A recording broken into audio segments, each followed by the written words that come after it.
In this video, we're going to talk a little about aquascaping and the concepts of aquascaping, so check it out.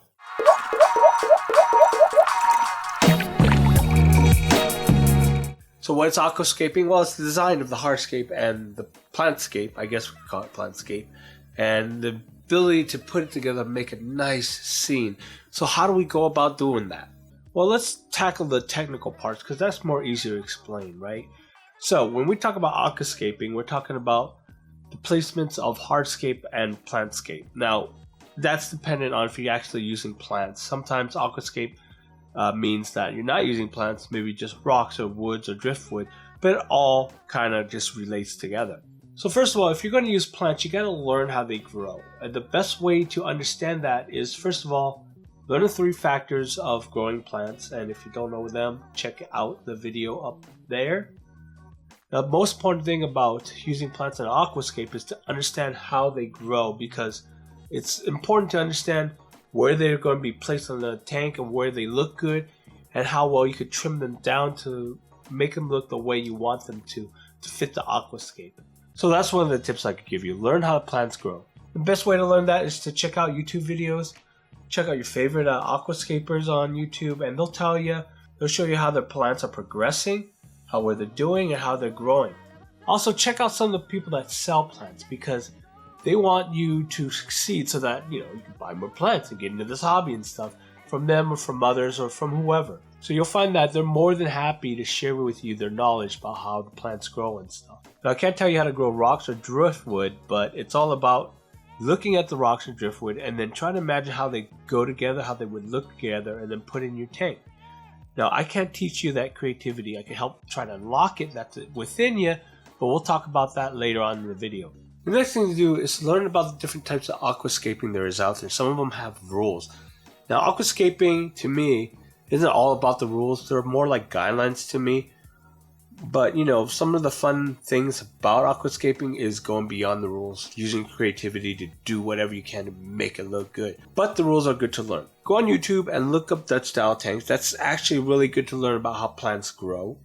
Look up iwagumi style tanks, and then you'll see how they grow carpets and stuff like that. And they all have rules to it. And you could always go off the rules. That's why you see stuff like, this is my Dutch style tank. This is my iwagumi style tank, okay?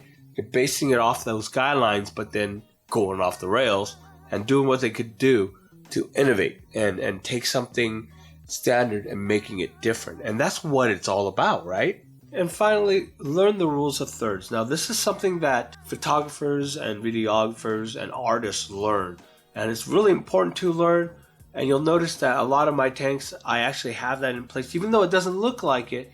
But there is a method to the madness. And rule thirds really simply is, imagine your canvas, cut it into thirds, and then those points that you see here is where your main subjects, where the eye is going to drift up to. Now, these aren't hard set rules. These are just design concepts based on the mind's eye, how our focus are drift certain ways to a canvas or a screen. But it's something good to learn, so look it up on YouTube, or even I can make a video about it. If you're interested in that, leave a comment down below and say, hey, I want to learn about the rules of thirds. Now, those are just some technical tips, and those are tips that I could teach you, that I could discuss with you. And that's the easy part of it, learning how to do the technicality of growing plants, of placing rocks, of placing wood and stuff. The next part is the hardest part, and that really deals with taste and imagination and creativity. And I really don't know how to teach that. I could do is inspire you and also kind of try to unlock that creativity that everyone has in their mind. Now, I'm not saying I'm an expert at it. I'm not a psychologist or anything, but everyone has some kind of creativity in the mind, especially when you look at some of my tanks or someone else's tank and say, oh my God, that's gorgeous. I wish I could have a tank like that. You can have a tank like that. It takes a lot of learning the technical stuff, but most importantly, just be inspired to be creative. For this next part, we're going to have to leave the studio because I don't know how else to explain it, but just to discuss it conceptually and just show you. Is it love?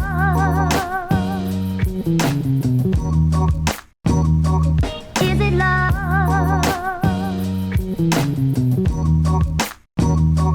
Is it love?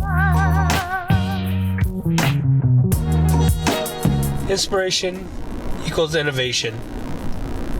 Creativity equals imagination.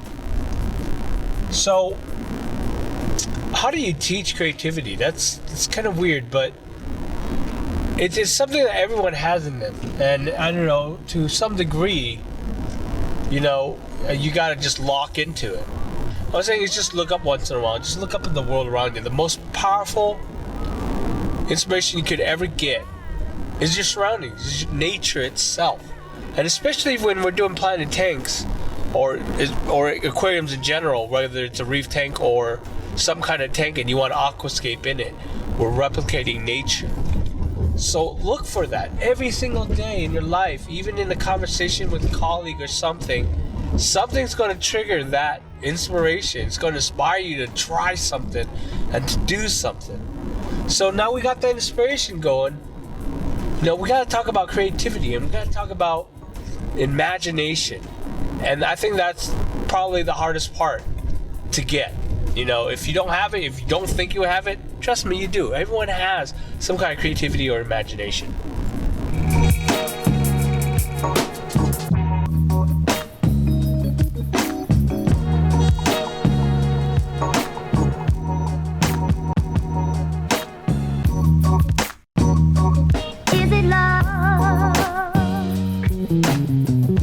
So inspiration is a big part of it.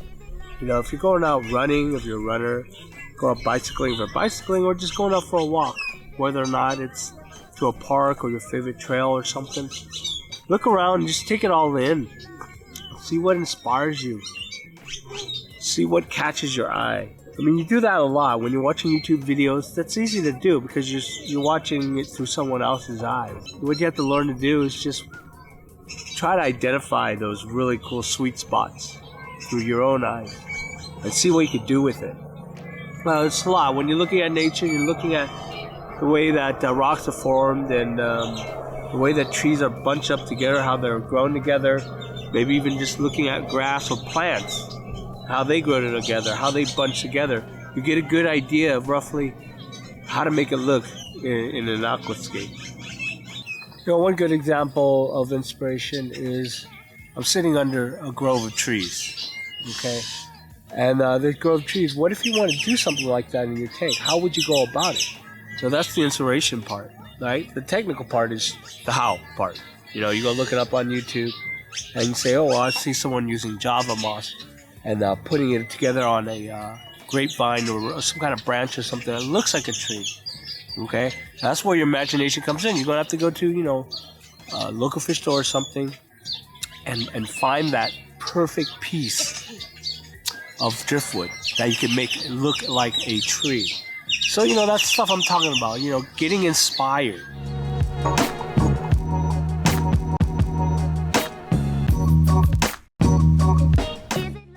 We have the ultimate cheeseburger and a large Diet Coke.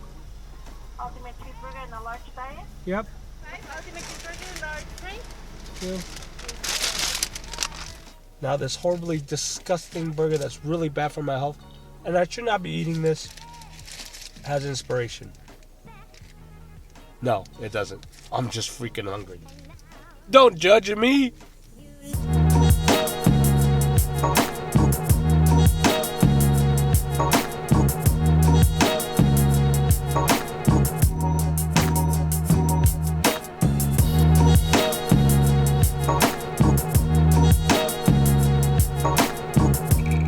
Now we get to imagination. Don't be afraid to use imagination. I think that's the most important thing. Everyone's always afraid to think outside the box, be a little different. And, you know, I can't blame them. You know, they probably, you know, we probably grown up being told how foolish things were, or how foolish your thoughts were, or, you know, your imagination just running wild and stuff. You know, this is our hobby. And I give you permission, at least for this part of it, all to let your imagination run wild, because without it, everything's just gonna be boring. Use that creativity to mature that imagination, that vision that you have. When you're seeing what you're seeing in a tank or what's going to be your tank, let it be, right? Let it go and just go with it. Now, I've done it plenty of times where I planned out a tank and said, hey, it's going to be this, it's going to be that. And I know exactly where to put things, but a lot of times when I'm putting together, I'm like, well, maybe it would look better this way, or maybe it would look better that way. And it changes up. Okay, your imagination is not written in stone. Your creativity is not written in stone. It's ever evolving. Okay, so let that go with it. Just go with the flow, as they would say. And that's the thing about imagination. Imagination, I can't tell you how to imagine, but I can influence it. Everyone can influence imagination. You know, when you're telling a story, I'm going to imagine a story differently as it's told to me as it would be told to you. It could be the same storyteller, but the way I see it in my head will be different than the way you see it in your head. Now, Stephen King wrote it the best on his On Writing book, is that he likes to leave a lot of stuff up to the reader's imagination. Right? That's why I think he's really successful in that, is that, you know, my view of his antagonist could be a totally different view of someone else's antagonist, but it's the same antagonist that he's writing about, because our imagination remembers it differently. Regardless of that, that's what makes it so unique. My imagination, if I did a Ugumi tank using the same equipment, the same aquascaping, hardscape, plants and everything, I guarantee you that someone else is going to come up with a different plan, a different layout, if he had the same hardscapes and the same plants as well. But that's what makes this whole hobby of aquascaping so great, is that everyone has their own unique view of something. And that's, you know, something that you need to grasp, something that you need to learn to utilize, is that imagination. Don't be afraid to use it, no matter what anyone says. I just had to go. Oh, I love her so, and I'm sorry, girl.